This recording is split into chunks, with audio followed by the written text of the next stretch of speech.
Assalamu alaikum dear students, my name is Asad Khan and you are watching my YouTube channel Physics Time, and today our topic is Gauss's law। आज हम क्या पढ़ेंगे? Gauss's law पढ़ेंगे। क्यों पढ़ेंगे, इसकी ज़रूरत क्यों आई, ये मैं आपको बता दूंगा, लेकिन आप थोड़ा कंसंट्रेट करें कि हम आज क्या पढ़ने जा रहे हैं। गॉस लॉ पढ़ने जा रहे हैं। पहले तो मैं आपको इस गॉस के बारे में बता दूं कि हमारे पास कौन था। ये था एक जर्मन मैथमेटिशियन,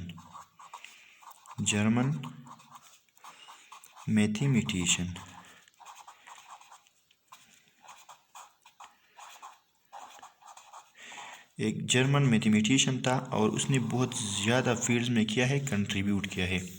फिज़िक्स में, मैथमेटिक्स में, साइंस में, बस हर फील्ड में ऐसा कोई फील्ड नहीं है जिसमें गॉस ने कंट्रीब्यूट नहीं किए हैं, मेनी फील्ड्स। लेकिन आज हम सिर्फ क्या पढ़ेंगे, जो फिज़िक्स में, जो फ्लक्स में सिर्फ इसने कंट्रीब्यूट किया है वो पढ़ेंगे, ठीक है। सिर्फ फ्लक्स में, बाकी चीज़ों में नहीं पढ़ेंगे क्योंकि बहुत फिर लेंथी हो जाएगा लेक्चर।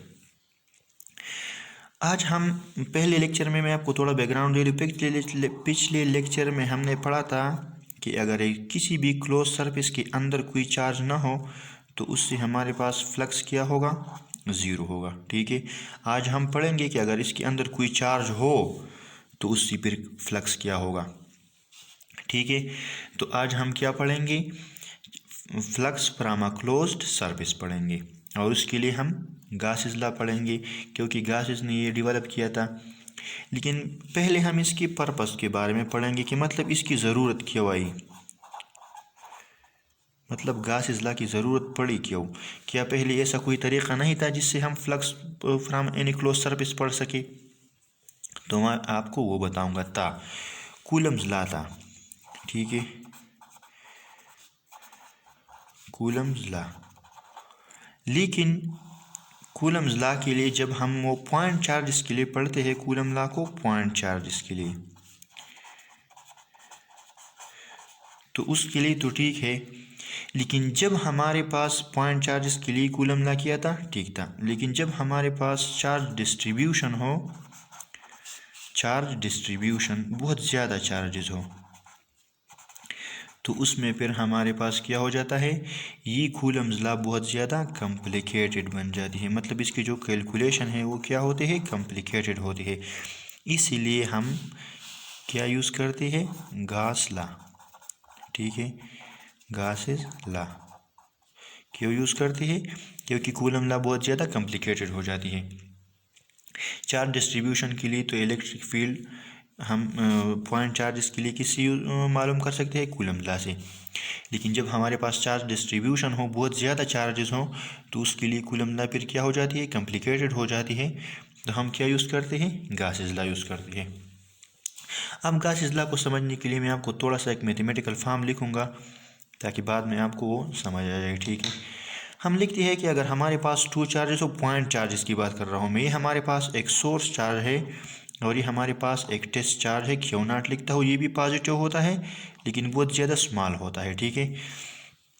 तो हम लिखते हैं कि इन दोनों के बीच में जो इलेक्ट्रिक फील्ड होगा, हम उसको इस तरह मालूम कर सकते हैं। ये दो चार्जेस है, इसके दरमियान कौन सा फोर्स होगा, फोर्स ऑफ रिपल्जन, क्योंकि दोनों पॉजिटिव है। अब मैं कूलम लॉ थोड़ा सा आपको एक्सप्लेन करता हूँ। मैंने लिखा है, एक्सप्लेन भी किया है पिछले लेक्चर्स में, लेकिन यहाँ पे इसकी ज़रूरत है इसलिए मैं लिख रहा हूँ, ठीक है। ये हमारे पास होती है क्यू नॉट, दो चार्ज है, क्यू सोर्स चार्ज और क्यू नॉट हमारे पास क्या है, test charge divided by R square, ठीक है। ये हमारे पास सोर्स चार्ज और क्यू नॉट के दरमियान जो कूलम्स लॉ है उसको मैं इस फॉर्म में लिख सकता हूँ, ठीक है। ये हमारे पास बन गया इक्वेशन नंबर 1। अब इस जगह पे, इस टेस्ट चार्ज पे अगर मैं इस सोर्स चार्ज की इलेक्ट्रिक फील्ड की इंटेंसिटी को फाइंड करना चाहूँ, मतलब कि इस सोर्स टेस्ट चार्ज पे ये सोर्स चार्ज कितना फोर्स लगाता है, तो उसको हम क्या बोलते हैं, इलेक्ट्रिक फील्ड इंटेंसिटी। और इसको हम इस तरह डिफाइन करते हैं कि force per unit test charge, इसको हम क्या बोलते हैं, इक्वेशन नंबर 2 को, इलेक्ट्रिक फील्ड की इंटेंसिटी। मतलब इस टेस्ट चार्ज पे ये इलेक्ट्रिक फील्ड कितना फोर्स पर यूनिट कितना फोर्स लगाता है। अब इस इक्वेशन नंबर 2 में f की जो वैल्यू है, मैं इक्वेशन नंबर 1 से f की ये वैल्यू इक्वेशन नंबर 2 में पुट करता हूँ, तो हमारे पास e की वैल्यू आती है, f की जगह मैं लिखता हूँ k, q, Q naught divided by R square, और ये क्यू नॉट अपना है तो ये मैं डिवाइडेड बाई क्यू नॉट लिखता हूँ। तो ये क्यू नॉट के साथ कट जाएगा, तो इलेक्ट्रिक फील्ड की जो वैल्यू हमारे पास आएगी वो होगी K Q divided by R square. और के की वैल्यू भी आपको पता है, मैंने ऑलरेडी कूलम लॉ में ये एक्सप्लेन किया है। के की वैल्यू है हमारे पास 1/4 epsilon naught Q divided by R square. तो ये जो इक्वेशन नंबर ए है ये हमारे पास इलेक्ट्रिक फील्ड के लिए है, मतलब किसी भी चार्ज से अगर हम इलेक्ट्रिक फील्ड फाइंड करना चाहते हैं तो ये हमारे पास उसकी वैल्यू है। लेकिन अगर हमारे पास एक चार्ज डिस्ट्रीब्यूशन हो उसके लिए हम इतना ये कैलकुलेशन करें तो ये फिर क्या हो बन जाती है, कॉम्प्लिकेटेड बन जाती है। ठीक है, तो इसके लिए हम क्या यूज़ करते हैं, गॉसेस लॉ को। गॉसेस लॉ का सिर्फ एक ही स्टेटमेंट है कि मतलब किसी भी क्लोज सरफेस से अगर हम फ्लक्स फाइंड करना चाहते हैं तो फ्लक्स कितना होगा, कूलम ने डायरेक्ट कैलकुलेशन हमें करके दी है। ठीक है, इसलिए हम वो यूज़ करेंगे। लेकिन आपको ये इक्वेशन नंबर है ये वाली वैल्यू मालूम होनी चाहिए कि ये वैल्यू हमारे पास इस तरह आती है। ठीक है, अब हम आते हैं कि अगर हमारे पास एक क्लोज सरफेस हो, देख लो ये आप, हमारे पास एक क्लोज सरफेस है, तो हम क्या कहते हैं कि अगर हमारे पास ये एक क्लोज सरफेस है और इस क्लोज सरफेस के बीच में हमारे पास एक पॉजिटिव चार्ज है। ठीक है, आज हम क्या पढ़ रहे हैं, ऐसा क्लोज सरफेस जिसके बीच में कोई चार्ज हो। जब ना हो तो हमें पता है कि फ्लक्स क्या होगा, ज़ीरो होगा। अब जब कोई चार्ज हो तो अब हम क्या करेंगे, अब हम इस तरह करेंगे कि इस सारे सरफेस को स्मॉल यूनिट एरिया में क्या करेंगे, डिवाइड करेंगे। क्यों करेंगे, क्योंकि इस फ्लक्स से जो इलेक्ट्रिक फील्ड लाइंस बनेंगे वो सिर्फ इस डायरेक्शन में तो नहीं होंगे, हर डायरेक्शन में होंगे। तो इस पूरी सरफेस को हम क्या करेंगे, स्मॉल एरियाज में डिवाइड करेंगे। तो एक ये हो गया, एक हमारे पास ये हो गया, इसको मैं कहता हूँ DA1। ठीक है, चूँकि बहुत स्मॉल है इसलिए मैं इसको क्या बोलता हूँ, DA1। इसको मैं बोलता हूँ DA2। ये हमारे पास एक एरिया हो गया DA3। इस तरह ये DA4, 5, 6 और इस तरह हमारे पास इस तरह ये बन जाएगा DAN। n number of areas में मैंने ये इस पूरी सरफेस को, क्लोज सरफेस को क्या कर दिया, डिवाइड किया n नंबर ऑफ लाइंस है। ठीक है, अब हमारे पास लाइंस कितने हैं, n नंबर ऑफ लाइंस है, तो इसको मैंने इसलिए n नंबर ऑफ एरियाज में क्या कर दिया, डिवाइड कर दिया इसको। अब मैं कहता हूँ कि इस एरिया A1 के लिए मैं बात कर रहा हूँ कि इलेक्ट्रिक फील्ड लाइंस इस डायरेक्शन में होंगी, क्योंकि पॉजिटिव है और पॉजिटिव से आउटवर्ड होते हैं तो इस तरह होंगे। ठीक है, ये इलेक्ट्रिक फील्ड लाइंस की डायरेक्शन है। और इस यूनिट एरिया का डायरेक्शन किस डायरेक्शन में होगा, वो भी इसी डायरेक्शन में होगा, नॉर्मल। ठीक है, अब ये मैंने स्मॉल यूनिट एरिया और ये हमारे पास आउटवर्ड होगा, इनवर्ड तो हम ले नहीं सकते क्योंकि ये 3D सरफेस है, क्लोज सरफेस है। और मैंने आपको पहले बताया है कि क्लोज सरफेस के लिए सिर्फ हम आउटवर्ड लेंगे। तो एरिया वेक्टर जो हमारे पास है वो भी इसी डायरेक्शन में है। इसी तरह इसके लिए इलेक्ट्रिक फील्ड लाइंस भी इसी डायरेक्शन में होंगे और एरिया का जो वेक्टर है वो भी इसी डायरेक्शन में होगा। ठीक है, इसी तरह इसके लिए भी सारों के लिए ये इलेक्ट्रिक फील्ड लाइंस और एरिया का वेक्टर है वो क्या होगी, एक ही डायरेक्शन में होंगे। ठीक है, तो मैं लिखता हूँ फ्लक्स, तो हमें पता है कि फ्लक्स हम किस तरह लिखते हैं, E.A। लेकिन ये हम आम सरफेस की, यहाँ तो हम प्लेन के लिए भी लिखते हैं, 2D सरफेस के लिए भी लिखते हैं। अब हम क्लोज सरफेस जिसको हम n नंबर ऑफ एरियाज में मैंने डिवाइड की है, इसके लिए मैं फ्लक्स किस तरह लिखूँगा, इसके लिए मैं फ्लक्स लिखूँगा कि ये जो फ्लक्स है इसको मैं इस तरह लिखूँगा d∅, स्मॉल फ्लक्स। अब ये इस एरिया ए से जो फ्लक्स निकलता है वो बहुत ज़्यादा स्मॉल होगा। ठीक है, तो उसको मैं क्या लिखता हूँ, d∅। ठीक है, इसी तरह ये एरिया 1 है तो इससे जो फ्लक्स निकलेगा वो क्या होगा, d∅1 होगा। इससे जो निकलेगा A2 से, इसको मैं क्या लिखता हूँ, d∅2। इसी तरह ये स्मॉल फ्लक्स इससे जो एरिया 3 से निकलेगा वो हमारे पास क्या होगा, d∅3 डैश डैश। इस n नंबर ऑफ n जो है एरिया, इससे जो निकलेगा इसको मैं इस तरह लिखता हूँ d∅n। ठीक है, ये मेरे पास इक्वेशन नंबर 1 है और ये हमारे पास टोटल नेट फ्लक्स क्या होगा, इन सारी एरियाज का फ्लक्स, छोटा छोटा फ्लक्स जब मैं ऐड करता हूँ तो ये हमारे पास नेट फ्लक्स बन जाता है। ठीक है, तो ये हमारे पास नेट फ्लक्स होगा। अब मैं कहता हूँ कि हर एक नेट फ्लक्स के लिए मैं अब फार्मूला लिखता हूँ। ये हमारे पास फ्लक्स तो मुझे पता है कि ई डॉट ए के बराबर है। यहाँ पे मैं लिखूँगा चूँकि इलेक्ट्रिक फील्ड एक ही चार्ज है और हर एक चीज़ जो आर है रेडियस, मतलब ये एरिया, हर एरिया का जो फासला है इस क्यू से वो क्या है, सेम है। तो ई हमारे पास यूनिफॉर्म होगा, कांस्टेंट होगा थ्रू आउट द सरफेस। इस क्लोज सरफेस में इलेक्ट्रिक फील्ड क्या होगा, कांस्टेंट होगा। लेकिन एरिया बहुत स्मॉल एरिया है तो एरिया के लिए भी मैं DA1 लिखता हूँ। ये एरिया 1 की बात कर रहा हूँ मैं। इसके लिए मैं क्या लिखूँगा, इलेक्ट्रिक फील्ड इससे भी सेम होगा और इसके लिए मैं लिखूँगा DA2। इसी तरह अगर एरिया 3 की मैं बात करता हूँ तो इसके लिए इलेक्ट्रिक फील्ड होगी E, और चूँकि ये दोनों वेक्टर है तो इस पर मैं एरोज भी लगाऊंगा। ठीक है, E डॉट DA3 और dash dash E dot DAN। ठीक है, इस सारे सर्फेस के लिए ये हमारे पास छोटा छोटा जो फ्लक्स है हर एक के लिए मैंने फार्मूला लिख दिया। अब अगर आप देख लिए हर एरिया से जो इलेक्ट्रिक फील्ड लाइंस निकलती है और एरिया का जो डायरेक्शन है दोनों क्या है, सेम है। तो हर एक के बीच में एंगल क्या होगा, theta is equal to 0 degree. हर एक एरिया से देखो इलेक्ट्रिक फील्ड लाइन भी इसी डायरेक्शन में है, एरिया का भी ये डायरेक्शन है। इससे देखो इससे सारों से थीटा क्या होगा, 0 होगा। तो अब मैं यहाँ पे लिखूंगा net flux is equal to, अब नेट फ्लक्स में अगर किसी भी क्लोज सरफेस के लिए हम नेट फ्लक्स लिखते हैं तो उसके लिए हम फिर क्या लिखते हैं, इंटीग्रेशन। ठीक है, और इंटीग्रेशन ये तो हमारे पास इक्वेशन नंबर 2 है, आप जहन में रख ले। और इसके लिए मैं इस तरह लिखूँगा d/। ठीक है, और चूँकि ये क्लोज सरफेस है तो इस इंटीग्रेशन पे मैं ये सर्कल भी लगाऊंगा। इसका मतलब है total flux through the close surface. इस रिंग का मतलब है total flux through the close surface. ठीक है, तो ये इक्वेशन नंबर 3 है। इक्वेशन नंबर 3 में मैं ये इक्वेशन नंबर 2 की वैल्यू लगाता हूँ। इक्वेशन नंबर 2 की वैल्यू ये d/, हर एक d/1 के लिए ये वैल्यू है। तो नेट फ्लक्स हमारे पास क्या होगा, मैं इसको इस तरह लिखता हूँ कि फ्लक्स E डॉट DA।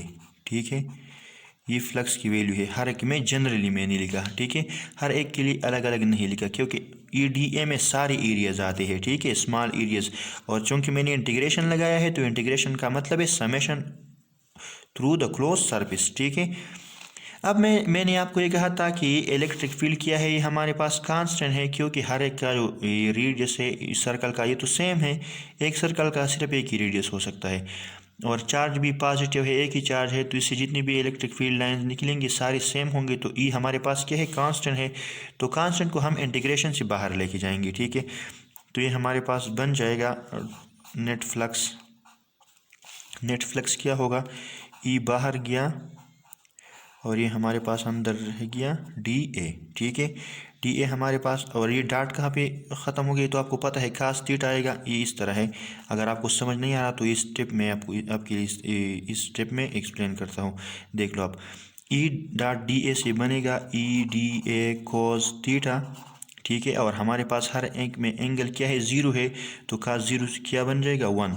तो ये हमारे पास बनेगा EDA। ठीक है, तो E को मैंने बाहर निकाल लिया, DA अंदर रह गया। अब ये ओवरऑल समेशन है तो ये दोनों कट जाएंगे, आपको पता है मैथ्स की रूल है। तो टोटल नेट फ्लक्स हमारे पास क्या होगा, EA। ठीक है, EA हमारे पास नेट फ्लक्स होगा, और E की वैल्यू भी आपको पता है, और क्लोज सरफेस के लिए आपको एरिया का पता है, एरिया का भी पता है। E की वैल्यू मैंने ऑलरेडी डिराइव की है, E की कूलम लॉ से। ठीक है, और एरिया हमारे पास किसी भी क्लोज सरफेस के लिए एरिया हमारे पास क्या होती है, 4πr²। ठीक है, तो E की वैल्यू है 1/4πε0 क्यू/r², और एरिया की वैल्यू क्या है, 4πr²। तो इसी इक्वेशन नंबर B में मैं A और E की वैल्यू जब लगाऊंगा तो आप देख ली नेट फ्लक्स हमारे पास क्या होगा, F net through a close surface की मैं बात कर रहा हूँ। E बन जाएगा, E की वैल्यू ये है 1/4πε0 Q/r², और एरिया की वैल्यू क्या है, 4πr²। तो ये 4π के साथ कट जाएगा, r² के साथ कट जाएगा। तो नेट फ्लक्स हमारे पास क्या रह गया, सिर्फ Q/r²। एप्सिलॉन नॉट, और ये हमारे पास क्या है, कूलम्स लॉ है। अब मैं आपको इसकी स्टेटमेंट भी लिखता हूँ, लेकिन आपको ये पता होनी चाहिए कि मैथमेटिकल फॉर्म इसका क्या है, Q divided by epsilon naught, और ये हमारे पास क्या है, गासेस लॉ है ये हमारे पास, ठीक है। अब इस इक्वेशन को, ये जो हमारे पास आ गया इक्वेशन नंबर सी, मैं आपको इसको डिफाइन करता हूँ, ठीक है, कि इसका मतलब क्या है, लेकिन मैथमेटिकल फॉर्म गासेस लॉ का ये है, ठीक है। अब मैं इसको डिफाइन करता हूँ कि इसका डिफिनीशन क्या है। स्टेटमेंट ऑफ गासेस लॉ, ये हमारे पास सब गासेस लॉ की स्टेटमेंट में मैं आपको बता रहा हूँ। स्टेटमेंट हमारे पास इक्वेशन किया गया, flux is equal to Q divided by epsilon naught, और ये हमने किस चीज़ के लिए, अगर किसी भी क्लोज सर्फेस के अंदर एक पॉजिटिव चार्ज हमारे पास हो तो उससे नेट फ्लक्स क्या होगा, इतना होगा। आपने खुद देख लिया कि इक्वेशन मैंने डिराइव किया। तो इसी बुनियाद पे, इस इक्वेशन की बुनियाद पे अब मैं गासेस लॉ को डिफाइन करता हूँ कि गासेस लॉ का मतलब क्या है, ठीक है। तो देख लिया आप, इसको मैं इस तरह डिफाइन करता हूँ कि द टोटल फ्लक्स, टोटल की जगह आप नेट भी लिख सकते हैं, नेट या total, the total flux from any closed surface, the total flux from any closed surface is equal to 1 over epsilon naught times the total charge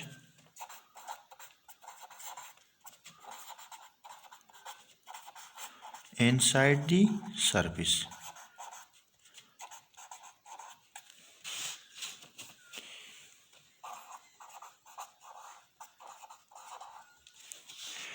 समझो इसको, the total flux from any close surface is equal to 1 over epsilon naught times the total charge inside the surface. इसको मैं इस तरह भी लिखता हूँ, F net is equal to 1 over epsilon naught into Q। मतलब किसी भी क्लोज सरफेस से जो फ्लक्स निकलेगा वो किस चीज़ के बराबर होगा, 1 over epsilon not multiplied by total charge inside the surface. किन दो चीज़ों पे डिपेंड करेगा, एप्सिलॉन नॉट और चार्ज पे, बाकी किसी भी चीज़ पे डिपेंड नहीं करेगा, ठीक है।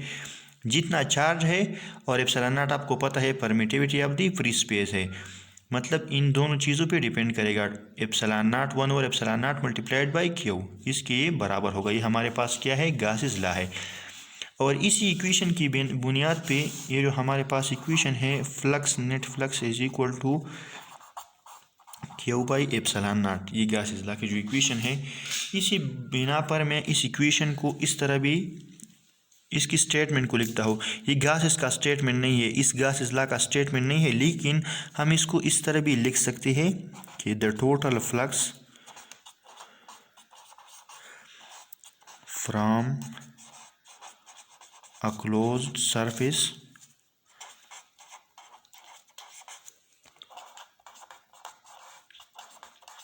is equal to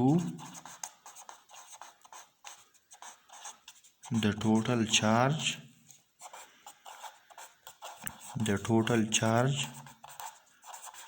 divided by epsilon naught. देख लो आप, flux is equal to total charge divided by epsilon naught. इस तरह भी हम लिख सकते हैं कि मतलब टोटल चार्ज को हम एप्सिलॉन नॉट पे डिवाइड करेंगे तो ये हमारे पास क्या बन जाएगा, net flux from any closed surface. अब इस इक्वेशन को देख ले आप, इस इक्वेशन में सिर्फ दो ही चीज़ें हैं, एक चार्ज है और दूसरा क्या है, permittivity of the free space है। मतलब अगर कोई आपको कहे कि हमारे पास ये छोटा सा स्फीयर है, क्लोज सरफेस है, इसके अंदर एक चार्ज है, तो इससे कितना फ्लक्स बाहर निकलेगा, तो आपको कैलकुलेशन की कोई ज़रूरत नहीं है, गासेस लॉ का आपको पता है। आपको सिर्फ ये उसको बताना होगा कि total charge divided bye permittivity, ठीक है, या 1 over epsilon not time the total charge inside the surface. इसकी जगह अगर हमारे पास ये वाला सरफेस हो, इसके बीच में एक पॉजिटिव चार्ज है, तो इससे कितना फ्लक्स होगा। अब ये देखो, इसका आर बहुत छोटा है, इसकी निस्बत इसका आर बहुत बड़ा है, इससे भी हमारे पास टोटल फ्लक्स कितना होगा, Q divided by epsilon not. ठीक है, हम कहते हैं कि फ्लक्स किसी भी क्लोज सरफेस की साइज या शेप पे डिपेंड नहीं करेगा, सिर्फ किस चीज़ पे डिपेंड करेगा, टोटल चार्ज और permittivity of the free space. Permittivity of the free space का मतलब है कि हम एक ऐसी चार्ज की बात कर रहे हैं, एक ऐसी स्फीयर की कि मतलब उस स्फीयर के अंदर क्या हो, एयर हो या वैक्यूम हो, कोई दूसरा मटेरियल ना हो, कोई दूसरा इंसुलेटिंग मटेरियल ना हो, तो उससे फ्लक्स कितना होगा, क्यू बाई एप्सिलॉन नॉट। अगर वो उसका शेप जैसा भी हो, उसका साइज़ जैसा भी हो, वो फ्लक्स क्या होगा, क्यू बाई एप्सिलॉन नॉट होगा। तो इसी पॉइंट को मैं इस तरह लिख सकता हूँ कि द टोटल फ्लक्स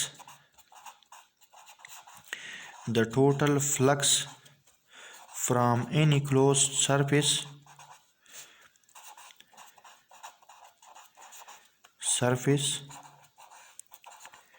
is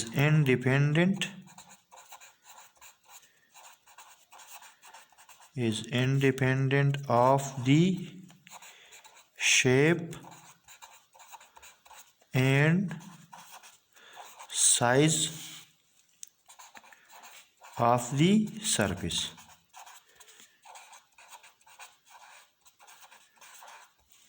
मतलब सरफेस के शेप और साइज पे डिपेंड नहीं करेगा फ्लक्स, सिर्फ चार्ज और permittivity of the free space पे डिपेंड करेगा। ठीक है, आई होप आपको ये पॉइंट क्लियर है। ठीक है, अब मैं लिखता हूँ कि अगर ये क्लोज सरफेस हमारे पास एक सिलेंडर हो, देख लो आप, ये हमारे पास क्या है, एक सिलेंडर है, तो इससे नेट फ्लक्स कितना होगा, आप सिंपली कहोगे कि Q divided by epsilon not, क्योंकि क्लोज सरफेस है तो क्यू बाई एप्सिलॉन नॉट। लेकिन शर्त क्या है कि इसके अंदर चार्ज हो, अगर चार्ज ना हो तो फिर तो फ्लक्स ज़ीरो होगा। इसी तरह अगर हमारे पास एक कोन है तो उससे भी हमारे पास फ्लक्स कितना होगा, net flux Q divided by epsilon not. लेकिन शर्त क्या है कि इसके अंदर कोई चार्ज हो, अगर चार्ज ना हो तो फ्लक्स क्या होगा, ज़ीरो। ठीक है, तो हम कहेंगे कि any close surface containing charge from that surface the flux will be Q divided by epsilon not. ठीक है, तो हमने क्या पढ़ा स्टूडेंट्स कि किसी भी क्लोज सरफेस से फ्लक्स कितना होगा, किसी भी क्लोज सरफेस से Q divided by epsilon not. लेकिन शर्त क्या होगी कि उसके अंदर कोई चार्ज हो।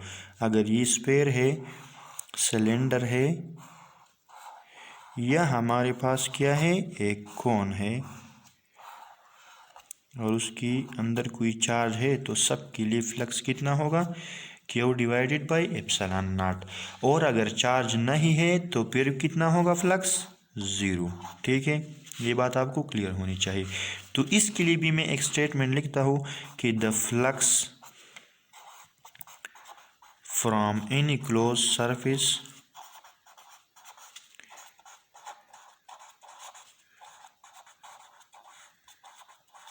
is due to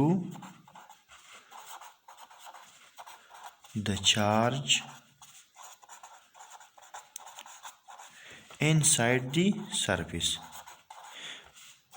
मतलब किसी भी क्लोज सरफेस से जो फ्लक्स होगा वो किस वजह से होगा, इस जो क्लोज सरफेस के अंदर जो चार्ज है उसकी वजह से होगा। अगर किसी भी, आपको मैं अब एक एग्जांपल देता हूँ कि अगर हमारे पास ये एक क्लोज सरफेस है, देख लो ये आप, हमारे पास ये क्लोज सरफेस है, ठीक है, एक स्फीयर है, और यह भी एक चार्ज क्यू पड़ा है, तो क्या इसी चार्ज की वजह से इस सरफेस से कोई फ्लक्स होगा। तो हम देखते हैं कि इलेक्ट्रिक फील्ड लाइन इस तरह जाएंगी, मैं सिर्फ दो बनाता हूँ, आप 10-15 इनफाइनाइट भी बना सकती है। ठीक है, लेकिन शर्त क्या होगी, इस सरफेस से जा रहे हो। ठीक है, तो अब मैं ये देखना चाहता हूँ कि क्या इसी बाहर जो चार्ज पड़ा हुआ है, क्या इसकी वजह से फ्लक्स से होगा हमारे पास इस सरफेस से। तो देख लो आप, इस साइड के लिए भी मैं करूँगा। अब हमारे पास दो सरफेसेस है, एक ये वाला सरफेसेस है, ए सरफेस है राइट हैंड वाला, राइट हैंड साइड वाला सरफेस, और एक हमारे पास है लेफ्ट हैंड साइड वाला सरफेस। इस सरफेस से जो इसका जो डायरेक्शन है, एरिया वेक्टर इस डायरेक्शन में है और इलेक्ट्रिक फील्ड लाइन इसी डायरेक्शन में जा रही है, तो थीटा हमारे पास क्या है, 180 डिग्री। अब इस साइड वाला देख ली, इस साइड के सरफेस का जो एरिया का जो यूनिट वेक्टर है वो इसी डायरेक्शन में है और इलेक्ट्रिक फील्ड लाइन भी इसी डायरेक्शन में जा रही है। तो इसका मतलब है कि थीटा हमारे पास क्या है, 0 डिग्री। तो फ्लक्स अगर मैं फाइंड करना चाहूँ इन सरफेस के लिए तो मैं क्या करूँगा, ई डॉट ए, ठीक है। ये हमारे पास किस चीज़ का फार्मूला है, फ्लक्स का। अब आप देख ली इस साइड के लिए मैं करना चाहता हूँ, flux is equal to E A cos theta, और थीटा हमारे पास क्या है, 0 डिग्री है, एंड का 0 इज इक्वल टू 1। तो फ्लक्स हमारे पास क्या बन जाएगा, ई ए, और का 0 की जगह हम क्या लिखेंगे, 1। तो फ्लक्स हमारे पास क्या होगा, ई ए होगा, पॉजिटिव ई ए होगा, ठीक है। लेकिन एरिया और वो सब चीज़ें मुख्तलिफ होंगी, इसलिए मैं कहता हूँ कि फ्लक्स हमारे पास क्या है, पॉजिटिव है। इसी साइड के लिए अगर मैं कहूँ तो हमारे पास होगा ई डॉट ए, इसको मैं इस तरह लिख सकता हूँ, ई ए कॉस थीटा, और थीटा हमारे पास क्या है, 180 डिग्री है। तो इसके लिए हमारे पास होगा ई ए काज 180 डिग्री, और इन काज 180 इज इक्वल टू -1, ठीक है, काज 180। तो फ्लक्स क्या बन जाएगा, माइनस ई ए, काज 180 की जगह -1 लिखूंगा, तो ये हमारे पास क्या होगा। तो मैं जनरली लिखता हूँ कि flux is equal to negative. अब जितना फ्लक्स इस साइड से अंदर जा रहा है उतना फ्लक्स इस साइड से बाहर जा रहा है, तो नेट फ्लक्स हमारे पास क्या होगा, पॉजिटिव माइनस नेगेटिव दोनों इक्वल है, तो नेट फ्लक्स हमारे पास क्या होगा, 0। इसलिए मैंने ये स्टेटमेंट लिख दिया कि किसी भी क्लोज सरफेस से जो फ्लक्स होगा वो किस चीज़ की वजह से होगा, the charge inside the surface, inside वाले चार्ज की वजह से होगा, बाहर वाले चार्ज की वजह से नहीं होगा, ठीक है। अब हमारे पास मैंने आपको ये भी कहा कि फ्लक्स जो है किसी भी सरफेस की शेप और साइज पे डिपेंड नहीं करेगा। अगर हमारे पास ये एक सरफेस है और उसका जो रेडियस है वो क्या है, आर है, इसके बीच में एक पॉजिटिव चार्ज है, तो मैं डायरेक्ट लिखता हूँ आपके लिए, फ्लक्स हमारे पास क्या है, ई डॉट ए, ठीक है। तो अब मैं ई और ए की वैल्यूज़ लिखूंगा, क्योंकि मैंने पहले आपको के लिए सब एक्सप्लेन की है, इसलिए मैं डायरेक्ट लिखूंगा 1/4 पाई क्यू बाई आर स्क्वेयर, ये ए की वैल्यू है, आर है हमारे पास तो मैंने आर स्क्वेयर लिख दिया, और एरिया होगी क्या होगी, 4 पाई आर स्क्वेयर के साथ कट जाएगा, 4 पाई के साथ फ्लक्स हमारे पास क्या होगा, Q/ε0, ठीक है। अब मैं एक ऐसा सरफेस बना रहा हूँ, क्लोज सरफेस, जिसका जो रेडियस है उससे 3 गुना बड़ा है। फॉर एग्जांपल ये हमारे पास कितना है, 3r है, ठीक है। तो अब मैं इन कैलकुलेशन से देखता हूँ कि क्या इसके लिए भी मैंने तो लिखा है कि डिपेंड नहीं करेगा, इसके लिए एक पॉजिटिव चार्ज है बे। अब मैं इसको फाइंड करना चाहता हूँ कि क्या ये वाला और ये वाला से जो फ्लक्स बाहर निकलेगा क्या वो सेम होगा, तो इसके लिए भी मैं ये वाला इक्वेशन लिखूंगा, ई डॉट ए। लेकिन अब इसके लिए जो मैग्नेटिक इलेक्ट्रिक फील्ड की जो वैल्यू होगी वो क्या होगी, 1/4 पाई क्यू डिवाइडेड बाई 3r² होगा, क्योंकि अब रेडियस हमारे पास क्या है, 3r है, और हमने गॉसेस लॉ में जो इक्वेशन है उसमें r² है। अब r 3r है, तो हम यहाँ क्या लिखेंगे, 3r, और इस सर्फेस का एरिया भी क्या होगा, 4 पाई r² नहीं होगा, अब ये होगा 4 पाई 3r² होगा, ठीक है, क्योंकि r हमारे पास क्या है, 3 है, तो 3r² के साथ कट जाएगा 4 पाई के साथ, तो नेट फ्लक्स इससे भी Q/ε0 होगा, ठीक है। तो हम कहते हैं कि इस पे डिपेंड नहीं करेगा कि मतलब इस स्फीयर का साइज कितना है, छोटा है या बड़ा है, बस ये सिर्फ किस चीज़ पे डिपेंड करेगा, charge enclosed by the surface और permittivity of the free space, ठीक है। हम जो गॉसेस लॉ पढ़ रहे हैं असल में वो हम फ्री स्पेस के लिए या एयर के लिए पढ़ रहे हैं, वैक्यूम के लिए, इसीलिए हम ये परमिटिविटी लगाते हैं। अब मैं आपको एक छोटा सा एक और कंसेप्ट देता हूँ, फिर क्लास को ख़त्म करेंगे। हमारे पास अगर ये एक क्लोज सरफेस है और उसके अंदर हमारे पास एक पॉजिटिव चार्ज है, तो इससे फ्लक्स हमारे पास कितना होगा, Q/ε0, ठीक है। लेकिन अगर इसके अंदर 2 चार्जेस है तो हमारे पास फिर फ्लक्स कितना होगा, Q, ये हमारे पास Q1 है, ये Q2 है, तो इसकी होगा Q1 + Q2 डिवाइडेड बाई ε0, ठीक है। हमने कहा था कि सिर्फ चार्ज पे डिपेंड करेगा, तो चार्ज जितना ज़्यादा होगा फ्लक्स उतनी ज़्यादा होगी, ठीक है। अगर 3 चार्जेस है तो फिर Q1 + Q2 + Q3 मतलब 3Q डिवाइडेड बाई ε0। इसको मैं इस तरह भी लिख सकता हूँ, कि 2Q divided by epsilon not. 2 charges है, अगर 3 चार्जेस है तो 3Q divided by epsilon not, अगर 10 चार्जेस है तो 10Q divided by epsilon not. ठीक है, जितनी चार्जेस ज़्यादा होंगे उतनी हम क्यू को जमा करेंगे और एप्सिलॉन नॉट भी क्या करेंगे, डिवाइड करेंगे। अब एक और छोटा स्मॉल बहुत इम्पोर्टेंट कंसेप्ट है। अगर हमारे पास अंदर एक पॉजिटिव चार्ज है और एक नेगेटिव चार्ज है तो अब फ्लक्स कितना होगा? अब फ्लक्स होगा 0। क्यों? क्यों? अब अंदर कोई नेट चार्ज नहीं है, पॉजिटिव और नेगेटिव एक दूसरे के इफेक्ट को क्या करेंगे, कैंसिल करेंगे, तो अंदर कोई चार्ज नहीं है। तो अगर दोनों अपोजिट चार्ज है तो इसका मतलब है कि ये स्पेयर हमारे पास क्या है, खाली है, और खाली स्पेयर के लिए हमारे पास फ्लक्स कितना होता है, 0। ठीक है, बहुत इंपॉर्टेंट कंसेप्ट है। अगर अपोजिट चार्जेस है और इक्वल है, अगर हमारे पास एक 2+Q है, एक -Q है, तो अब हमारे पास अंदर कितना रह जाए, +2Q से -Q। अगर हमको माइनस करें इसको तो हमारे पास सिर्फ +Q निकलता है, तो फिर भी हमारे पास अंदर फ्लक्स कितना होगा, Q divided by epsilon not. वो तो सिंपल कैलकुलेशन है। लेकिन अगर दोनों सेम है और अपोजिट है तो इसका मतलब है कि अंदर कोई नेट चार्ज नहीं है, तो फ्लक्स फिर क्या होगा, 0। अगर एक +2Q है, एक सिर्फ -Q है, तो अगर +2Q -Q +Q आता है तो इससे भी होगा। अगर एक +2Q है, एक -2Q है, फिर भी कोई चार्ज नहीं है। ठीक है, +2Q -2Q फिर कैंसिल हो जाएंगे, फिर भी कोई फ्लक्स नहीं होगा। वो तो सिंपल मैथमेटिकल कैलकुलेशन है। लेकिन अगर दो सेम चार्ज है, 3 है, तो हम ये वाला कैलकुलेशन यूज़ करेंगे। और अगर अपोजिट एंड इक्वल है तो फ्लक्स फिर क्या होगा, 0 होगा। ठीक है, तो ये बहुत इंपॉर्टेंट कंसेप्ट थे। अगर आपको समझ नहीं आ रहा है तो आप कमेंट्स में लिख सकते हैं, मैं आपके लिए और भी एक्सप्लेन करूँगा। ठीक है, thank you for watching my YouTube channel.